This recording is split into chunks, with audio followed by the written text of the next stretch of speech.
Ang buhay ay puno ng kwento. Mga kwentong nababalot sa misteryo. Liham ng gabi. Liham ng gabi. Ang simbahan ay lugar kung saan tayo nagdarasal at nagiging totoo sa mga gusto nating mangyari sa buhay. Pero paano nga ba kung ang simbahang iyong nilalapitan ay siyang magiging dahilan ng paglayo ng iyong mga pangarap? Magandang gabi, ako si Lady Gracia at ito ang Liham ng Gabi. Liham ng gabi.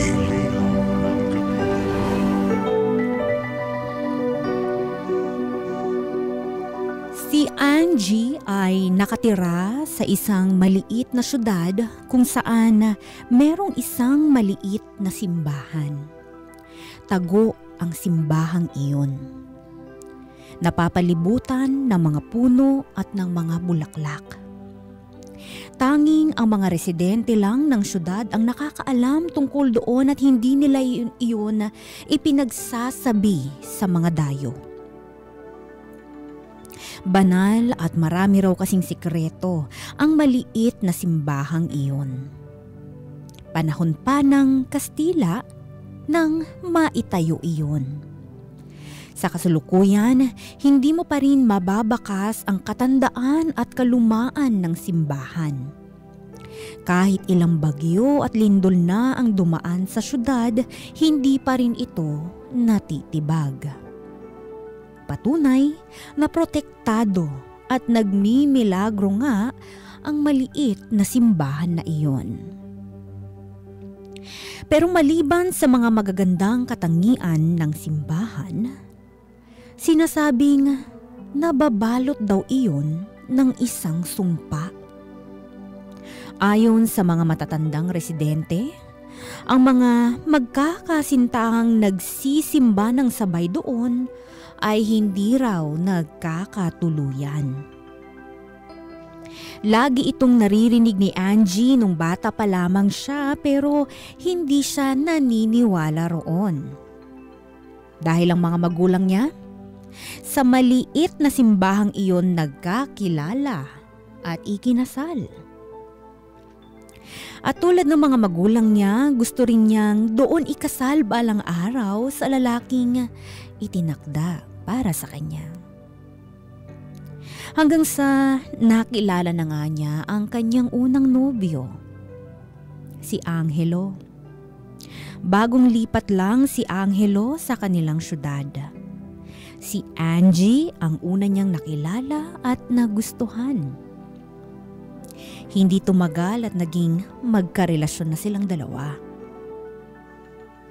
Sa unang buwan ng relasyon nila, nagpasya si Angie na idala si Angelo sa maliit na simbahan. Namangha si Angelo sa ganda ng simbahan. Natuwa naman si Angie kaya napakwento na tuloy ito sa pangarap niyang ikasal doon balang araw. Gustong palibutan ni Angie ng mga puting rosas ang kabuuan ng maliit na simbahan kapag ikisinasal na raw siya roon. Dahil bagay daw iyon sa asul na kulay ng simbahan. Konti lang daw ang iimbitahan sa kasal. Ang mga tao lang daw na naging bahagi ng kanilang relasyon. Nakinig naman si Angelo at sumilay pa nga ang ngiti nito sa labi. Gusto niya ang planong iyon ni Angie at ayon kay Angelo, sana siya ang palaring pakasalan ni Angie balang araw. Sumigla ang puso ng dalaga sa sinabi ng kanyang nobyo. At sa harapan mismo ng altar, hinalikan nito si Angelo. Iyon ang unang halik niya sa kanyang nobyo. Iyon ang unang halik nila bilang magkarelasyon. Sabay silang humarap sa altar na akala mo ay bagong kasal. Pumikit si Angie at nag-alay ng pasasalamat sa simbahan dahil inalapit sa kanya si Angelo.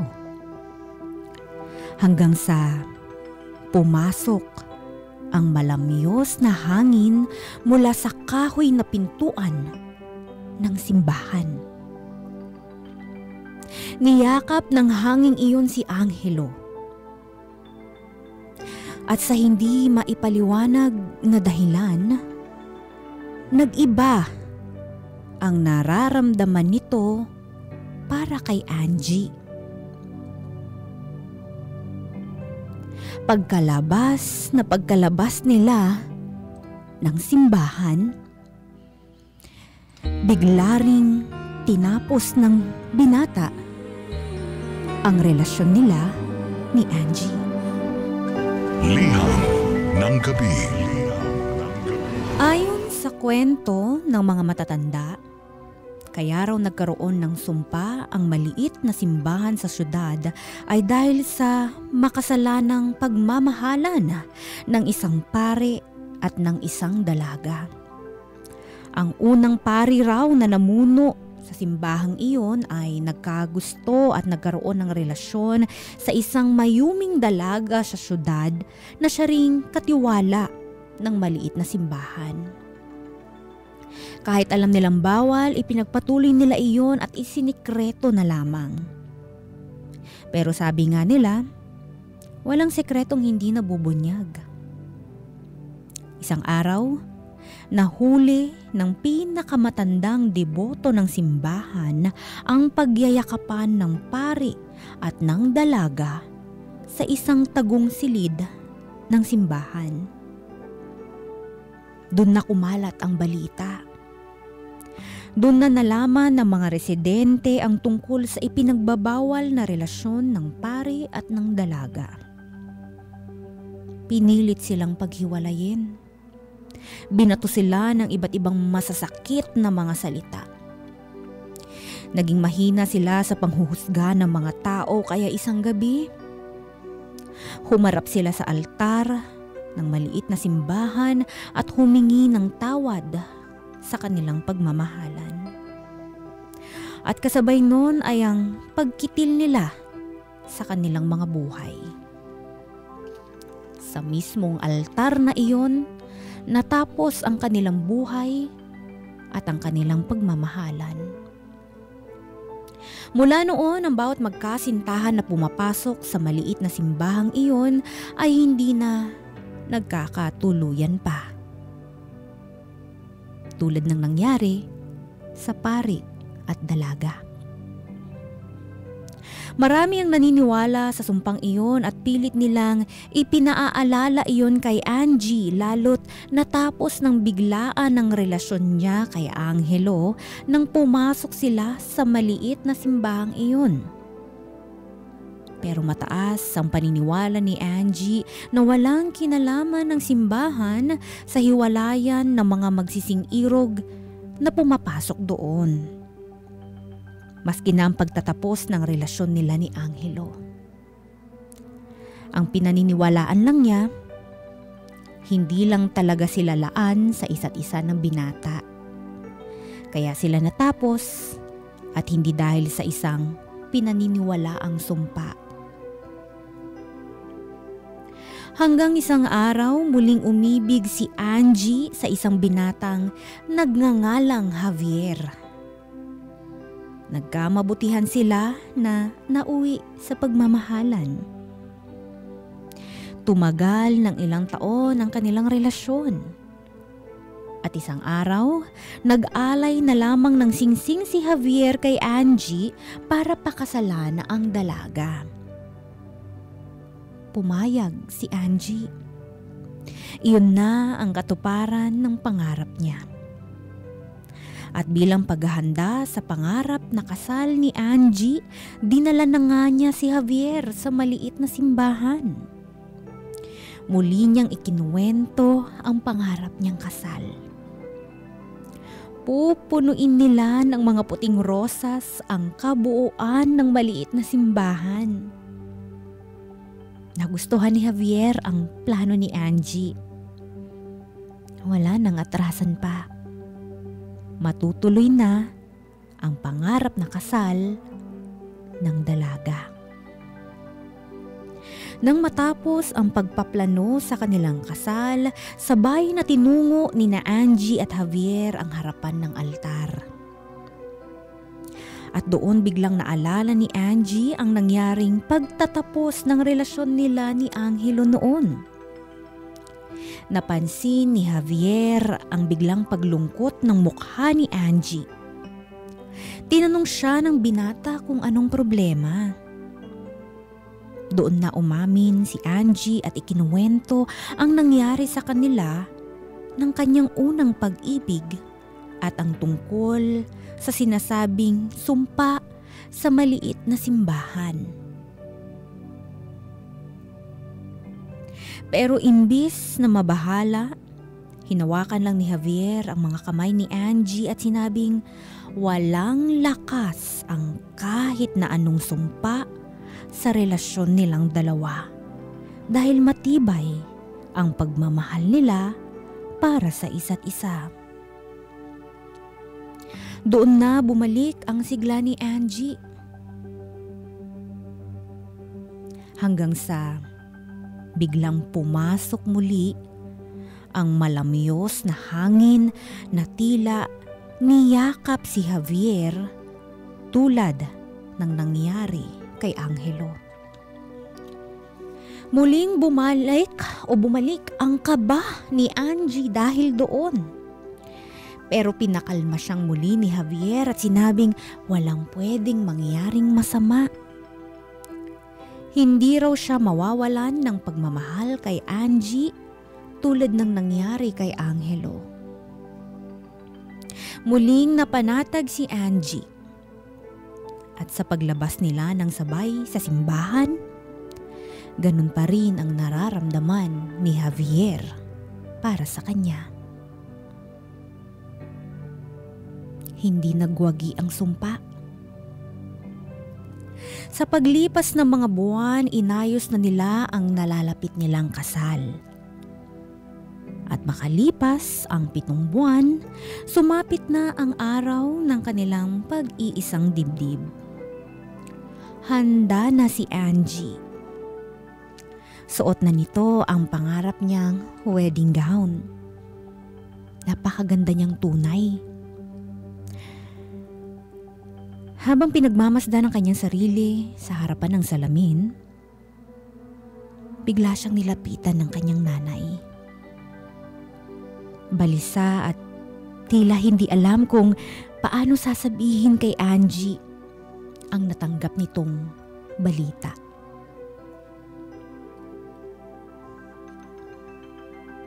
Patay na si Javier.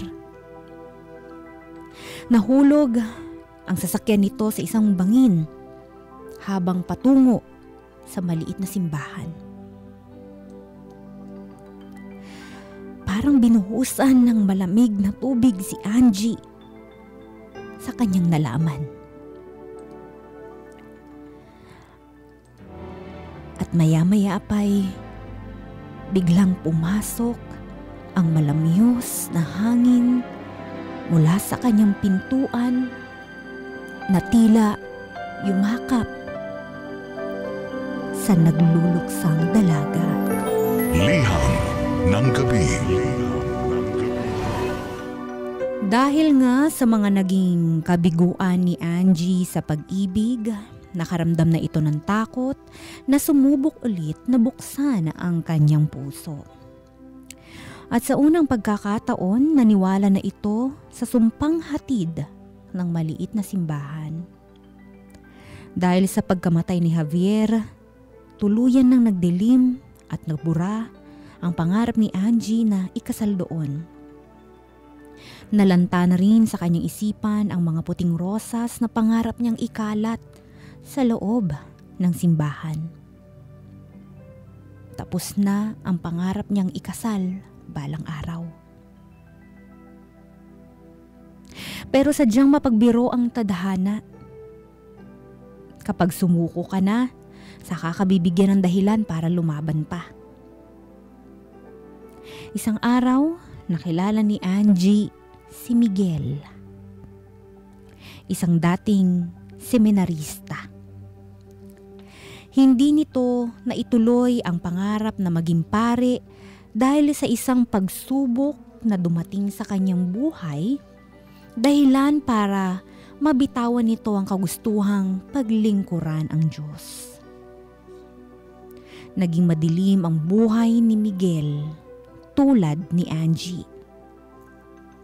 Kaya marahil sila pinagtagpo para muling maibalik ang liwanag at pananampalataya nila sa Poong May Kapal. At nangyari nga iyon. Dahil nga sa pagtatagpo nilang dalawa, muli silang naniwala na may pag-asa pa. Nagmahalan sila at mukhang iyon na talaga ang itinakda. Sa wakas, muli nang binuksan ni Angie ang kanyang puso. Muli itong nagtiwala sa hiwaga ng pag-ibig. Inasam niyang muli na makalakad patungo sa altar tulad ng kanyang pangarap nung siya'y musmus pa lamang. Ikinuwento ni Angie kay Javier ang naging lagay ng kanyang mga naging relasyon, o ikinuwento ni Angie kay Miguel ang naging lagay ng kanyang mga naging relasyon at sinabi niyang malaki ang bahagi ng pagtatapos ng mga iyon dahil sa sumpang dala ng maliit na simbahan. Naintriga si Miguel sa maliit na simbahan na iyon at nakiusap kung pwede siyang idalaw doon ni Angie. Pero tumanggi ang dalaga. Ayaw niyang magaya kay Miguel ang naging relasyon niya kina Angelo at Javier. Pero pinatatag ni Miguel ang loob ni Angie. Magtiwala ka lang sa hiwaga ng ating pagmamahalan. Ang sumpa, kaya natin niyang labanan. Buong pusong sabi ni Miguel habang hawak ang mga kamay ni Angie. At dahil doon nagpaubaya ang dalaga. Dinala na niya sa maliit na simbahan ang kanyang nobyo. Walang tao noon sa simbahan nang sila'y makapasok. Tanging mga yapak lamang nila ang maririnig sa sahig ng misteryosong simbahan. Kabado at halata ang takot sa mukha ni Angie. Nakita iyon ni Miguel. Kaya naman hinigpitan nito ang hawak sa kamay ng dalaga para ipaalalang walang kahit na anong sumpa ang pwedeng humadlang sa kanila. At sa pagharap nilang dalawa sa altar, malayang ikinuwento ni Angie ang pangarap niyang maikasal sa simbahang iyon. Tumango naman bilang pagsang-ayon si Miguel. Pumikit si Angie. Humiling na sana sa pagkakataong iyon hindi magwagi ang sumpa. Maya-maya pa'y biglang pumasok ang malamyos na hangin sa kahoy na pintuan ng simbahan. Niyakap silang pareho ng hanging iyon. Imbis na takot dahil sa pagpasok muli ng malamyos na hangin, nakaramdam si Angie ng kapayapaan ng loob. Ibig sabihin kaya nun ay pinakinggan na ang kanyang hiling?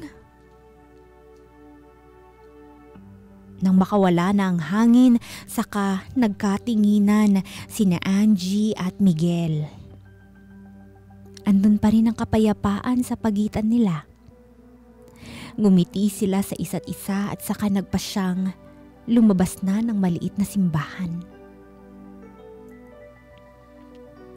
Habang binabagtas nila ang daan palabas, bigla silang nakasalubong ng matandang madre.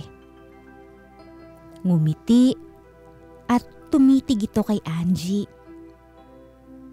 Hindi iyon napansin ni Miguel dahil nakatuon ang kanyang pansin sa pag-alala kung saan sila nagpark ng sasakyan. Hindi mawari ni Angie ang pakiramdam ng ngitian siya ng matandang madre. Parang napakagaan sa loob at parang sigurado.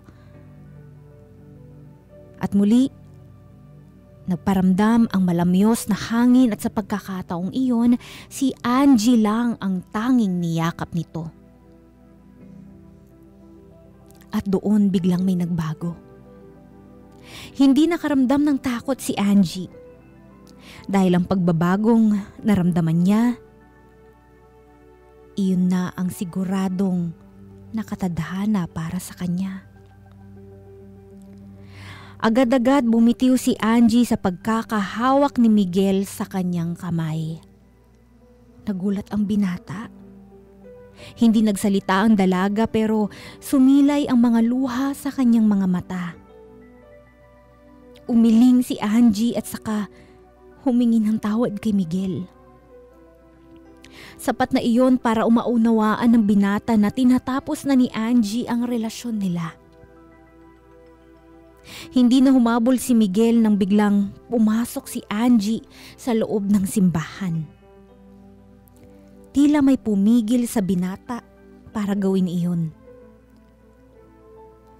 At sa pagpasok ni Angie sa simbahan, natanaw niya ang matandang madre sa harapan ng altar. At tulad ng isang babaeng ikakasal, dahan-dahang naglakad si Angie sa pasilyo ng simbahan, patungo sa harapan ng altar. Doon lang napansin ng dalaga na may mga nakadisplay na mga puting rosas sa paligid ng simbahan. Hindi nga niya yun napansin nung pumasok sila ni Miguel. Kaya naman, muling sumilay ang mga luha sa mga mata ni Angie. Pinagpatuloy nito ang paglalakad sa pasilyo hanggang sa makarating siya sa harapan ng altar at makatabi roon ang matandang madre. Gusto ko pong ialay ang buhay ko sa kanya, sa dakilang lumikha. Pakiramdam ko yun yung nakatadhana, sabi ni Angie sa matandang madre. Muling ngumiti ang matandang madre na tila inaasahan na ang desisyong iyon ni Angie. Hinawakan nito ang kamay ng dalaga at saka niyakap.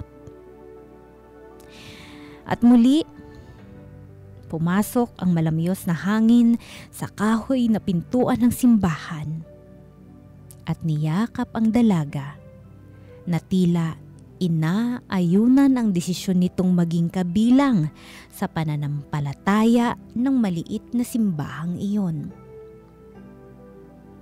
Hindi nakaramdam ng kahit na anong pagsisisi si Angie sa kanyang piniling desisyon.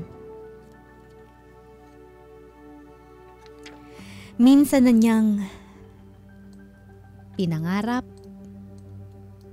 na makalakad sa pasilyo ng maliit na simbahang iyon bilang isang babaeng ikakasal sa lalaking pangarap niyang makasama habang buhay. Pero mukhang may ibang plano sa kanya ang Diyos. Dahil ang susunod na paglakad niya sa pasilyo ng simbahang iyon ay ang araw kung kailan siya maglilingkod at magiging kasapi ng Diyos.